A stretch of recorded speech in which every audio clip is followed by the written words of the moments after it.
جی السلام علیکم ورحمۃ اللہ. جی معزز ناظرین، آج ایک دفعہ پھر آپ کی خدمت میں حاضر ہوں. تھوڑا سا آپ کو میرا حلیہ مختلف لگ رہا ہوگا، جو کہ یہاں سردی کافی ہے. رئیس آباد میں، تلمبہ میں، پورے پاکستان میں سردی کا موسم ہے.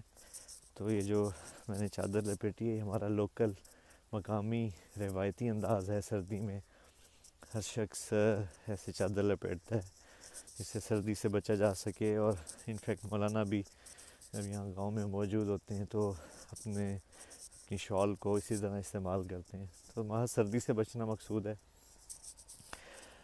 اور دوسرا یہ گزارش کرنے کے لیے حاضر ہوں کہ آپ دیکھیں ہمارے ہاں جو غریب لوگ ہیں، غریب طبقہ ہے، مسکین طبقہ ہے، وہ ملکی حالات کا بھی شکار ہے اور موسمی حالات کا بھی شکار ہے. چاہے موسم سرد ہو یا گرم ہو، ہمارا کمزور طبقہ ہر موسم سے افیکٹ ہوتا ہے. تو ہم نے یہ جو